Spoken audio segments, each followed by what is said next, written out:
I went out in the garage and found him. What do you mean you found him? I found him dead. Okay. The truck was on him.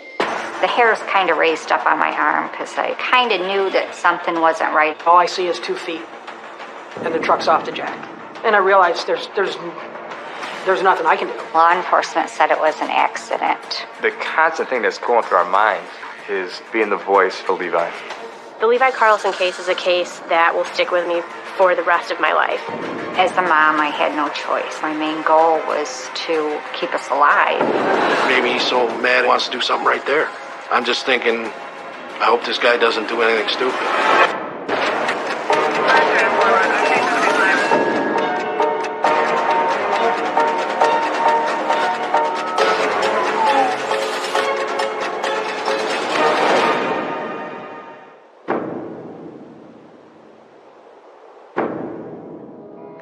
Probably the hardest part for me is when I had to reach down and I felt his leg, and it was cold. 911, what's location of your emergency? Yes, the truck fell on my stepson. Okay, are you with your son right now? He's not alive. Is he breathing? No. He is not breathing. Okay. No. Okay, we're going to start CPR, okay? Carl, they want to start CPR. Do you know CPR? His chest is crushed. His chest is crushed? No. He's probably been under here for hours. Okay. Oh, my God.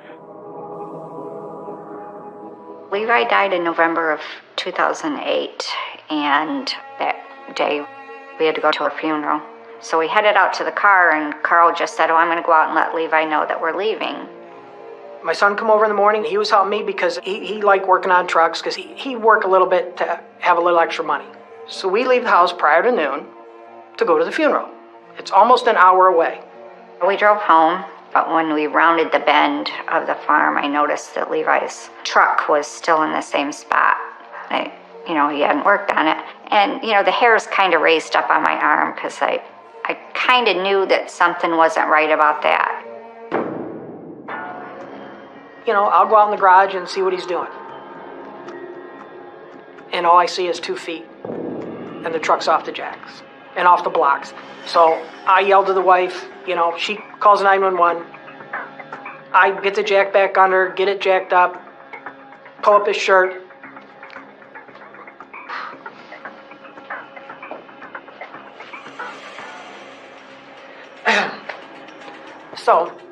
And I realized there's nothing I can do. When I got there, I was first law enforcement on scene. Carl said that when he had went in there, the truck had fallen on Levi, and that he had jacked the truck up, and that he pulled him out from underneath the truck. His chest was caved in. I could tell that he had been deceased for quite a while. Every day I go in that garage, you got to walk over that spot on the floor. You have to ask yourself, what could you have done different? If I was there, it would maybe not happen, or I could have got it off him quick.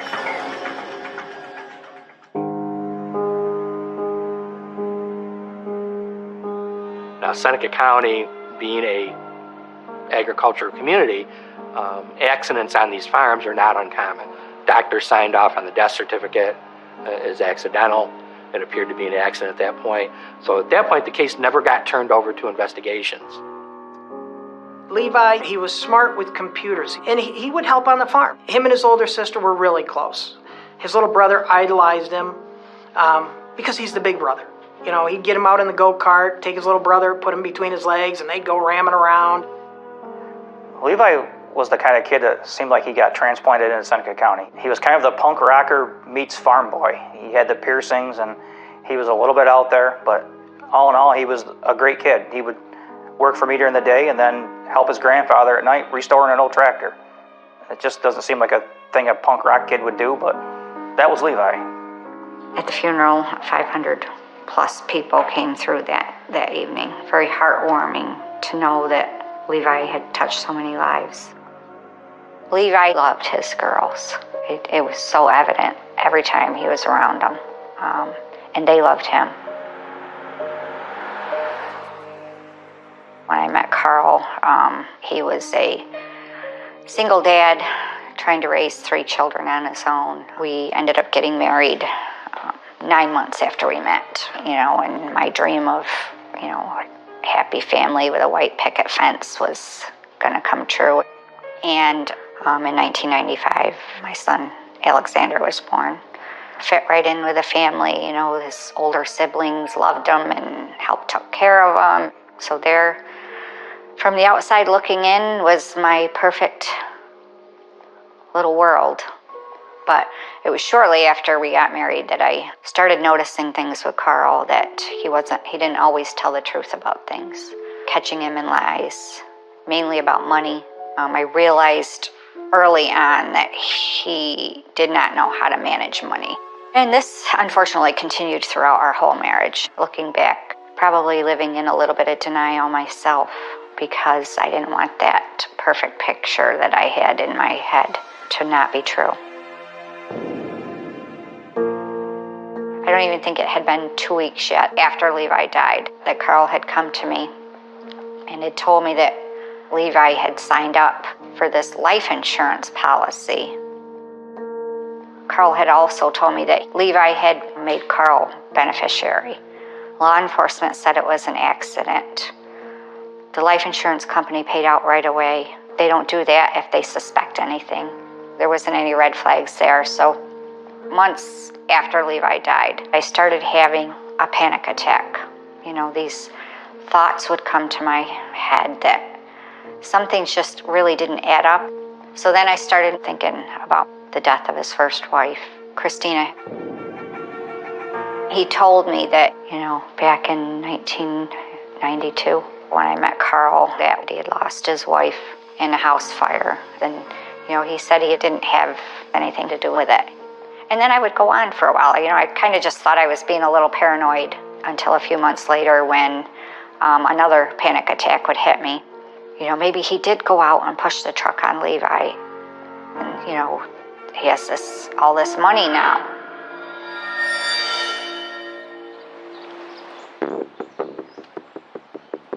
So I hired a private investigator in the fall of 2010, and he ended up doing some research. When we dug into Carl's history, I found the life insurance policy on Cindy. Cindy could be a potential next victim. The private investigator contacted me and told me that he found out that I was worth $1.2 million dead to Carl. Now this put me in another sheer panic.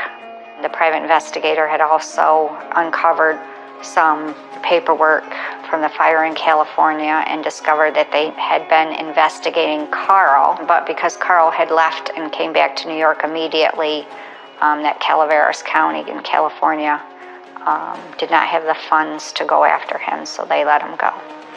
The phone rang, and it was Cindy, and I picked up the phone, and I could tell she was crying, and she just said, "Jackie, I've got to tell you something." And I said, "Well, what? What's the matter, Cindy?" And she said, "I think Carl killed Levi." I said, "But I don't understand why Carl would kill Levi. What would be the purpose?" I said, "There was no life insurance or anything." And she said, "Yes, there was." For a good 2 months, I tried to get Cindy to go to the police department. I just kept saying, "Cindy, Carl's going to do something to you." I was very, very scared for her.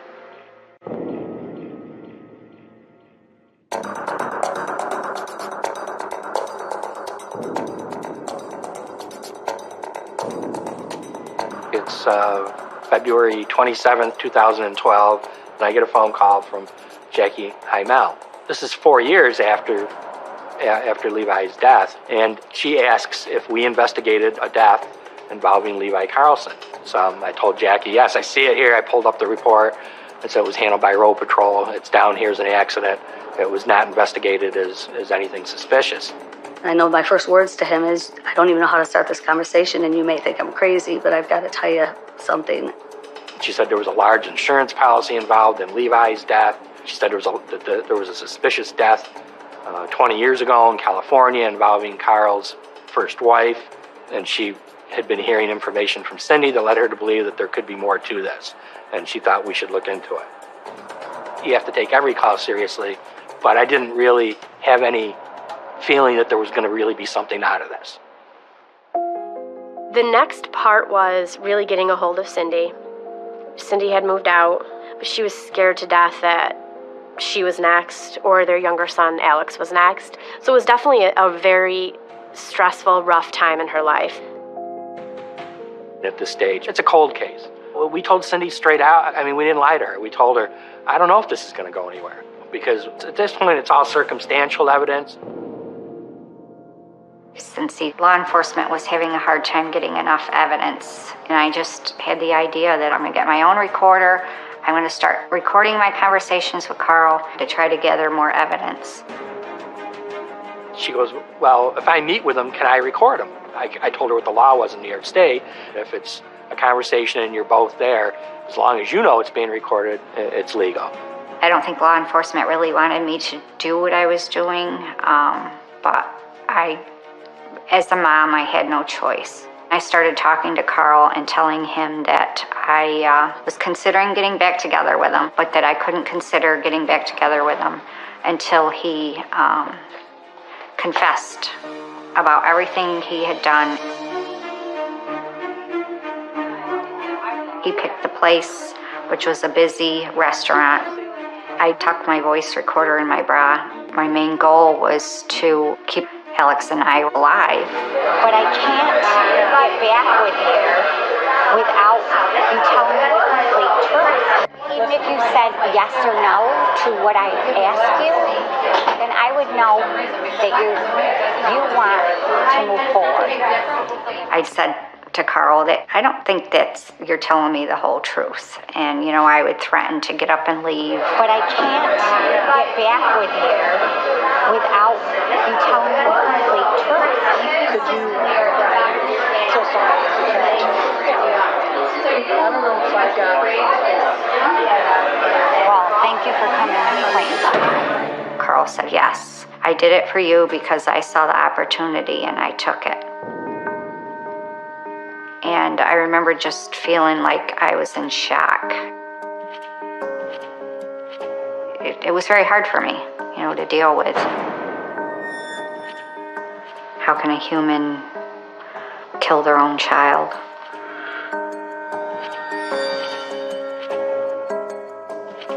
We get the call. He just told me he killed Levi. And I said, did you record it? She said, yeah, bring it in. So, of course, we're excited about this. I knew then that I had a confession, so relief. Finally, this was going to come to an end, this nightmare that I'd been living for the last few years. So she brings in her recorder, and there's nothing on there that is usable. This tape, it's not a clear tape. There's a lot of background noise. You can't really make out the words. We tried sending it out to the state police crime lab to see if they could enhance it in any way.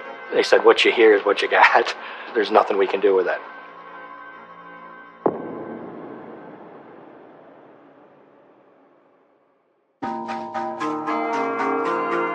We've reached a turning point in the investigation. Basically go on the offensive here. Are we going to make something happen? It's circumstantial at this point, but it was one of those things where I'm going to look into it because you never know. But I didn't have a feeling at that point whether there was really something here or not. What we ended up deciding to do was this operation at Abigail's restaurant. Cindy agreed to be wired with some professional equipment and try and recreate her conversation with Carl and get him to make some of the same admissions. So that happens on November 20th. At this point, we're committed. We can't just let it go at this point, because once he confides in her, he's going to expect her to come back. And when she doesn't come back, there's going to be a problem. Or he's going to get suspicious that she's working with the cops, and now she's going to be in danger. I looked at it as I had a job to do, whatever it took. We had a safety plan in effect. We had 4 undercover officers come in to protect Cindy.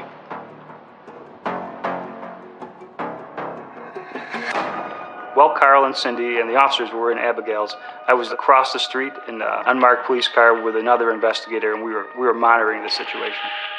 Cindy's obviously our number one priority. We don't know if Carl's armed. Maybe he's so mad at Cindy he wants to do something right there. I'm just thinking, I hope this guy doesn't do anything stupid. I don't have a whole lot of time today, so Cindy was very nervous, but she also was very determined. I'm wondering if we can finish our story the other day.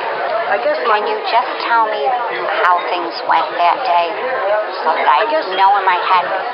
Yeah, I mean, I was scared, but I really didn't feel like I had a choice or any other options at that point. I was determined that I was going to get a confession. I mean, you're sorry about it, right? Every minute.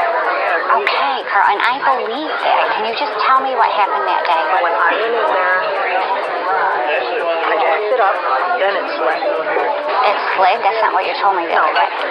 That's not what you told me, Yes, Carl. it is. No, it isn't. What did I say?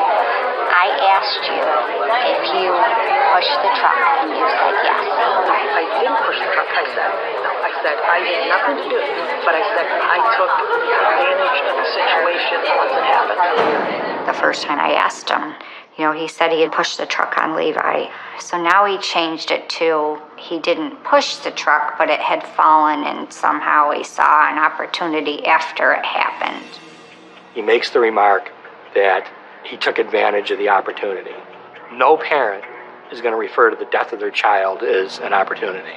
Most parents, the idea of any harm coming to their child is totally abhorrent. And that was when I felt that I was 100% sure on what kind of person he was. It was never planned from day one for this to ever go that way. What do you mean from day one? From the time we did the insurance stuff. I mean, don't ever think back. You gotta understand, I can't go back with you. And you got discrepancies in your stories. I know you're not telling me the whole truth. I know you're not. At that point, we don't have a full-blown confession, and we have still largely a circumstantial case. So we're unable to make an arrest. But after hearing what he said in Abigail's, now we got to bring him in. I took advantage of the situation once it happened. But it's going to come down to an interview. We need a confession because Cindy, now she's going to be in danger. I felt Carl would probably kill me if he, found out what was going on. This isn't a trap. A trap? Like what kind of trap? Can you understand where I'm coming from? Well, I can understand, yes, where you would be scared. But you're going to have to trust me, Carl. She's scared of Carl. He had 1.2 million reasons to kill Cindy. 700,000, I guess, wasn't enough. At that point, we know the interview is going to happen. It's got to happen fairly soon. So we approach Carl, and we tell him we'd like to talk to him. He says, yeah, I know what you want to talk about. You want to talk about my dead wife and my dead son. We said, as a matter of fact, we do. And we asked him if he'll ride with us back to the office. He agreed very cheerfully to come ride with us to the office.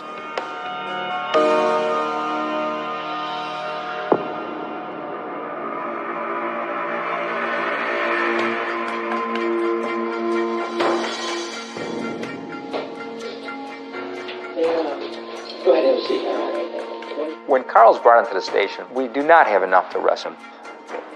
Tom Crowley and John Clear, I think we all felt had the best mannerisms, best demeanor that fit with Carl. You confessed to your wife? I like my wife. What is that? I'm just here. You have her wired? And be honest with me. Yes, we do. I thought you did. It's all recorded. If they brought him in for questioning and had to let him go, then I knew that Alex and I would definitely have to go into hiding somewhere. There's no way I could kill the son. There's no way. What we know is that in 2008, Carl's the last person to see Levi alive, and that Christina Carlson, Carl's first wife, died in a tragic, very unusual fire death on January 1st, 1991. Do we know for a fact that Carl did it? No. But it's important that we find out the details and get Carl to tell us the truth. Okay, you guys don't know what happened that day. Tell us about it. The day that my son died. When you're in the interview room, you want to walk through the whole thing with him. You're also looking for consistency. You're looking for any detail that might be out of whack with what you already know. I went out in the garage, and because we were surprised he was still there, and found him. What do you mean you found him? I found him dead. Okay. The truck was on him. At that point in the investigation, he had already confessed to Cindy. We felt like it would be a very difficult thing for him to do, to deny it to us. What we're saying is, and what we know to be true, is you pushed that car over. I did not. Well, the only thing that remains to be found out is what the reasons were. No, here's the thing. You confessed to your wife. You don't kill your son. You don't kill anybody for money. Listen, who said anything about money? What are you talking about? Carl mentions that you don't kill your son for money. We had not brought up money. He just provided to us what we believe to be the motivation for this crime. I think we should talk about the insurance. I think we're at that point. We have to address that. Whose idea, and be careful here, whose idea was it for him to be insured? His. It was his idea to be insured? Yes, me. The first payment, to get the insurance into effect, who paid it? I paid that. I told him I'd pay the first one, then the rest is up to you. And Cindy know that you paid No. it? And were you the beneficiary of this policy? Yes. Okay. And what was the policy for? What was the amount? It was $700, but he had... $700,000. Right. When we're exploring the possibility of him killing someone for insurance money, we have to show that he's the one that took out the policy. So even though we know he did that on paper, we want him to admit that. Did he insure himself so that you would benefit? Was his plan for you to have close to $750,000? It was for me, it was for us he wanted, and for me to take care of his girls when they got to college. And have you done that? They're not in college age yet. I spent money on the funeral, and we buried him not only in New York, his mother's buried in California. So we actually buried part of the ashes out there. Oh, she was living out in California? Yeah, I lived out in a little town called Murphy's, California. One of the goals that we went into this interview with Carl was, as important his investigation was to the death of Levi, his son, it was every bit as important to me and the other investigators, the death of his wife in California. It was our obligation to find out the details. Why did you leave Murphy's? Was it just because of the weather and the hurt? Well, my wife had passed away, and... Oh, I'm sorry to hear that. What was she ill? No, she died in a house fire. His wife prior, Christina, had died in a fire in Cavaleras County in California. We had contacted them and we obtained copies of the report from the fire. Now, I am not a fire investigator, but I just couldn't believe the things that they never looked into. Here's an example. The report had mentioned that a kerosene had spilled and maybe a heat lamp had fallen on the kerosene and ignited and fully engulfed this house. Well, kerosene it actually burns. It's very stubborn. It doesn't burn very easily. Right away, there's some red flags, and we might want to look into it further.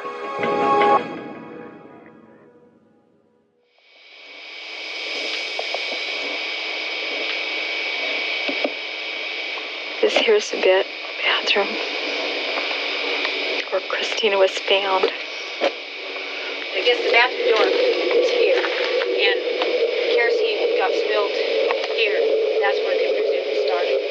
I want a picture of this window.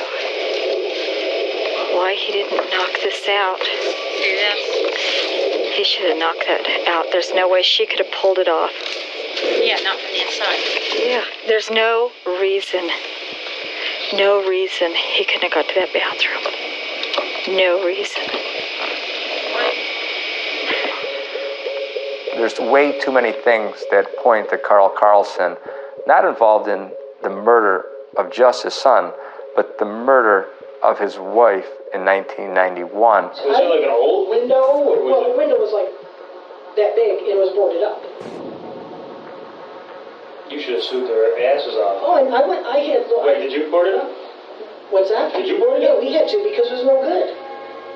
But you couldn't fit out of it. You might be able to put a baby out of it. A baby. You and I, or a 80-pound woman. Carl put a piece of plywood over that window. But did he use 1 nail, 2 nails, 4 nails to put up? No. He used 17 nails to hold that plywood sheet on. So in that bathroom is his wife trapped. The window's plywood is shut, the door's blocked, and a fire just happens to start right in the hallway, right in front of the bathroom door. There's no way. Why'd you board it up? Because it was all broken. Everything was shot. Oh, yeah. You have these different tragedies that occur around Carl, but they're in different parts of the country. And it's not until you step back, you can see looking at it that it all makes sense that he has a role in this. But if you look at them individually, it did not. So you lost your son? And my wife. And your wife? You know, and the thing is like... Well, I gotta ask, just because now that's brought up. That's fine. how much was the insurance on your wife? 200 on her. 200,000. Was she working at the time? No, she never worked. When did you move up? Week and a half after she died. It was time to start elevating our game and confronting him, taking away his personal space, and putting some pressure on him. There's no reason he couldn't have got to that bathroom. There's not many people that want to believe that a human being who came from a good family can sit there and murder their wife in such a cold way and then murder their son simply for money. Now, at this point, it's all circumstantial evidence, but it's a lot of stuff to happen for someone. I mean, I started thinking, this person's like really unlucky, or there's something going on here. There seems to be a pattern. I didn't expect that Carl was going to confess to a murder of 20 plus years ago in a state 3,000 miles away. But what I did think, and I was confident of, is that there's no way Carl could keep track of the lies he told about the 2008 death of Levi. It was time to start elevating our game and confronting him, taking away his personal space, and putting some pressure on him. You know, we've been working on this for quite a while, basically the better part of a year. We know a lot of what happened, but only you, Carl, knows what's in your head. Oh, I know. I know what's in my head and in my heart. Don't lie to us. Well, We knew that you were in the Air Force. Yeah. And we know that What does that have to do with it? Because I respect you for that. You want to make that, to build that rapport, is make some type of physical, non-threatening physical contact, a hand on the knee or on the shoulder, to give the impression that you're sympathetic to them. What did you mean when you told Cindy that one of the reasons that you took the opportunity to do it was because he was a bird? What did you mean by that?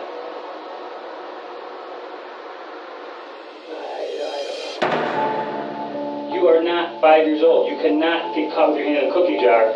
Yeah, but tell the truth in that point. You can't do look that. At the doctor. You can't do that. Well, then you know what? I want a lawyer or something, I guess, because I don't understand what you guys aren't listening to me. If you want a lawyer, we're done. Case law on Miranda is pretty definitive.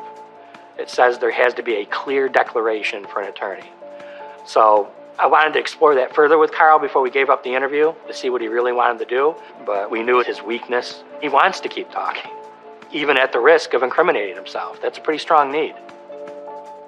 If you want it, we want to make keep sure. Talking. Okay. So you do not want a lawyer right now? Not right at this minute, no. Okay. Okay. Okay.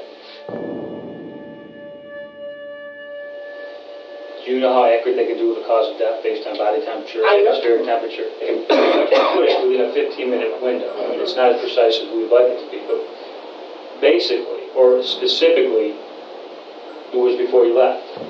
He died. And it wasn't because of anything other than a crushing chest wound. Telling Carl that we could prove something based on scientific evidence, it's a calculated risk. If for some reason he knows that that's not necessarily true, it could embolden him and say, you know what, they're grasping now. They're telling me things that are not true. We can prove right now that it was you that forced that Carl. You're allowed to use a certain amount of deception, but it's got to be something that wouldn't shock the conscience, is the way the case law reads. So when Tom uses the deception about the police science, he fell for it. He was dead when I went in there. Okay, tell us about that. Carl actually thought that we knew what time that Levi died. At that point, he's admitting he lied about what happened. And he's telling a story that makes no sense at all. Let's talk about what happened. I walked in there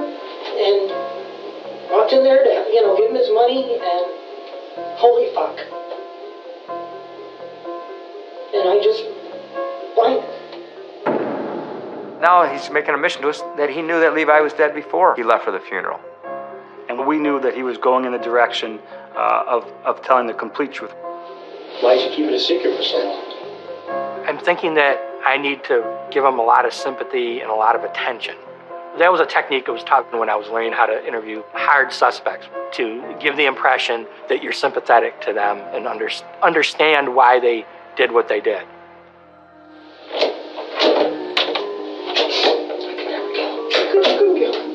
There's no fucking way.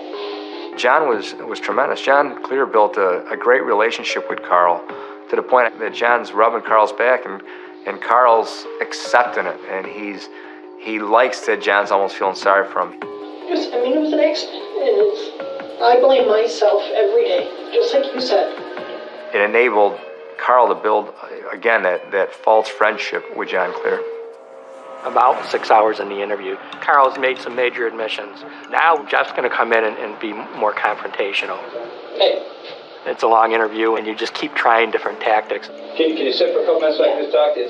There's a lot hanging on this interview because we have still largely a circumstantial case. The end goal is to get some type of admission or confession. I always go in there with the confidence that I'm going to get the truth. And if the truth is that he did the crime, that I'm going to get the confession. I've never in my life gone to an interview and thinking that I wasn't going to get the truth. So Levi, just total coincidence, takes out a $700,000 life insurance policy in name for his father that he doesn't get along with. It's a sole beneficiary. And you happen to pay the policy.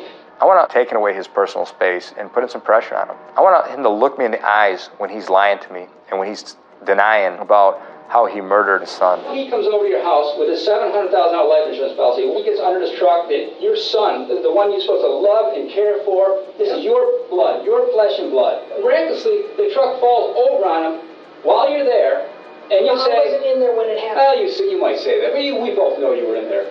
Carl's like everybody. He's a look down, look away type of guy. He's lying. He's the guy that you can see his emotions change. You can see his body language change.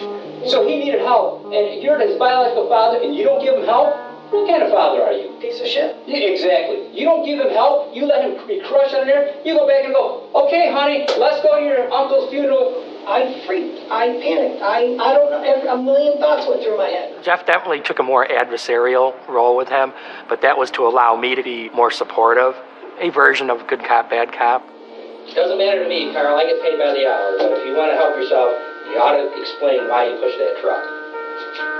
It was a split-second decision. It had nothing to do with the insurance money. Okay. We can deal with that. There's nothing that can justify killing your wife, your kids, your uncles, your parents, it'd be different if you killed the... I didn't say you killed your wife. Carl. No, I know, but I'm just saying, that's why I'm saying wife, kids, whatever. Carl, did you? No, I already been through that. No, hell no, and no way in hell. And if I had anything to do, I would get rid of my wife now and have my first wife.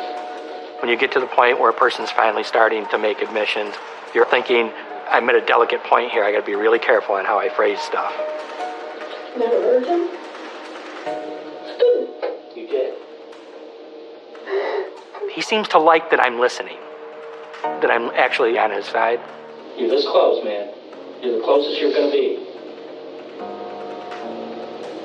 It was an accident. I opened the truck door. Okay. When they did it, fucking... Do I think he accidentally caused it to fall? No. I mean, that's the way he chose to explain it. I think that way he saved some face. Little revelation. Talk to me. Once he admitted that he lied about how it happened, I mean, the only reason to lie about how it happened was to cover up what really happened. When I went in the garage, I didn't find Levi dead. I went in the garage and he was cussing and swearing up a storm that he couldn't get the hydraulic hose out and stuff like that. So I opened up the truck door, stepped in, laid over the seat to move the linkages and all that, and it tipped. Pushed right over on. It just fell. Fell on. Crushed. Carl Carlson is one of the few true sociopaths I've ever met. Arrogant, a man who likes to boast. He's a man who thinks he's smart. I think somebody like Carl is one of the most notorious murderers that I've ever dealt with. So then what did you do? You walked away, you didn't run for help? You didn't think 911 could help you? You can jack it back up? I knew the truck was completely on him. The jack was fucking falling over. I just knew that in my head that all I could do was run. But did you know he died of suffocation because his lung was collapsed? And if the truck was lifted off him, he would have been able to breathe. I don't know what I was thinking. So the truck fell on your son, and instead of jacking it back up, you ran. I was scared as shit. I don't know why. It literally sends chills up you when you listen to Carl admitting what he did. There's no remorse. Do you think that I believe that? I don't care what anybody believes. You're a money-driven individual, Carl, period. Yeah. $700,000 is what you had gained from his death. $200,000 is what you had gained from your wife's death in California. Will be. Under New York state laws, if you take an action that causes someone like that to die and you don't do anything to stop it, that's depraved indifference. That's murder second degree. Of all these alleged coincidences, they have to be fully insured, each one of them, to the max. Because, it's not to the, I don't know what you call the max. Well, I have no insurance on my kids. I'm looking at this monster in the eyes, and it's impossible not to become frustrated and deep down inside angry with the type of person that Carl is. In many ways, people look at him and say he's a goof, he's an idiot. But the thing that Carl really is, he's a murderer, he's a monster. Well, come with me, you're under arrest. I think you knew that was coming. Do you have any weapons on you, Carl? Any knives, anything like that? He didn't even disagree. Didn't seem to be really that upset. He actually shook my hand, told me I did a good job. It's okay, I can give it to you. Thank you.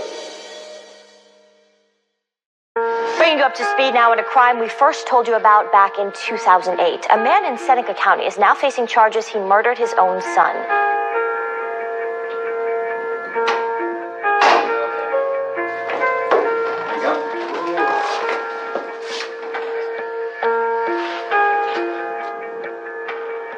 I said 67 times, I'm innocent.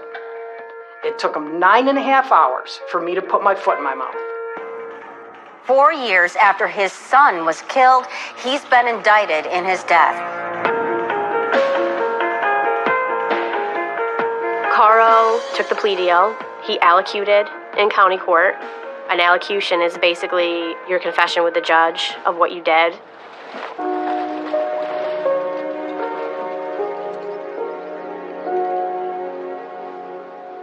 Levi's children helped their mother compose a victim's impact statement for sentencing, which said it better than I can say it. When Carl took Levi's life, he didn't just take away from Levi, he took away from his children. I'm heartbroken that they have to grow up without their dad. This afternoon, a Seneca County man was sentenced to 15 years to life for killing his son. He's also the chief suspect in the death of his first wife in California back in 1991.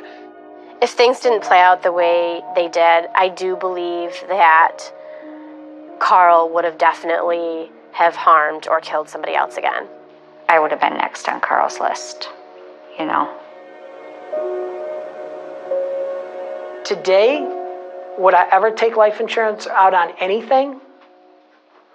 Never. You couldn't pay me enough. You couldn't pay me. I'm not upset with my family for staying the heck away from me. Not a bit. I'm upset with the lawyer. I'm upset with the prosecutor. I'm upset with the system. Do you know why Lady Justice has a blindfold on? Do you know the true reason? She's embarrassed. Lady Justice is embarrassed that this stuff goes on. And you may think I'm talking out my head, but think about it. And tell me, am I wrong? Carl took his plea. He was sentenced. He appealed. He lost his appeal. They unanimously upheld his conviction. Carl Carlson had what most people would kill to have: a wonderful wife, a wonderful family, but it wasn't enough for Carl. Carl wanted to take the shortcut. He didn't want to work for a living. He didn't want to work hard. Life wasn't a marathon. He wanted quick, immediate gratification, and he wanted quick money. And I'm pretty proud of the fact, you know, that I was able to help get him behind bars. I still dream about Levi, and, you know, I think he's in heaven and with his mom, and I think he's looking down on me and Alex, and I think he's proud. You know, I really feel that he's proud.